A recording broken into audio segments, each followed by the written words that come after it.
তো গাইস দেখতে পাড্ডা মহেন্দ্রা থার, তো দেখতে পাড্ডা খালি থার এটা। তো এটা সিট বেল্টর লাইট, এটা তো সিট বেল্ট লাগাইলে যাইব গিয়া। তো আমি আপনারা দেখাইমু সার্ভিস ডিউ লাইট যেটা, এটা কিলা রিমুভ করতে লাগে, আপনারা পুরা বিস্তারিত ভিডিওটা দেখে যাইবা। তো দেখতে পাড্ডায় সার্ভিস ডিউ লাইট আইছে। তো আমি আপনারা আরও দেখাই, ও দেখতে পাড্ডায় সার্ভিস ডিউ, ওটা আমি রিমুভ তার। তো মহেন্দ্রা তার গাড়ির সার্ভিস লাইটটা ডিউ হইব, ডিউ আমি ওগুলো রিমুভ করবো। দেখতে পাড্ডায় চাবি আমার হাতো, আমি চাবিটা লাগাইমু।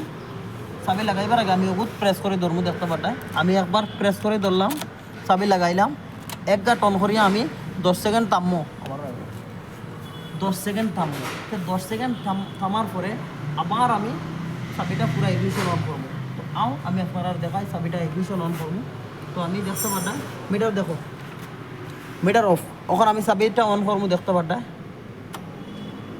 চাবিটা আমার অন হয়ে গেছে। তো দেখতে পাড্ডায় চাবিটা অন হয়ে গেছে। আমি এখন 40 সেকেন্ড ধরিয়ে রাখবো। 40 সেকেন্ড ধরিয়ে রাখার পরে সার্ভিস লাইট যেটা ওটা রিমুভ হয়ে যাব। তো আপনারা ভিডিওটা বিস্তারিত দেখতে পারবা। তো দেখো কা সার্ভিস লাইটটা ডিউ হয়ে যার, মানে সরি সার্ভিস লাইটটা রিমুভ হয়ে যার। কিন্তু আমি এগুলো থেকে কখনো ছাড়ছি না। দেখতে পাড্ডায় আপনারা দেখতে পারছো পুরা ক্লিয়ার। আমি এগুলো থেকে কখনো ছাড়ছি না, কখন আমি ছাড়বো পুরা ক্লিয়ার। তো আমি আপনারা আবার গুড়ির থেকে দেখাই যে এগুলো লাইট আয় কিনা।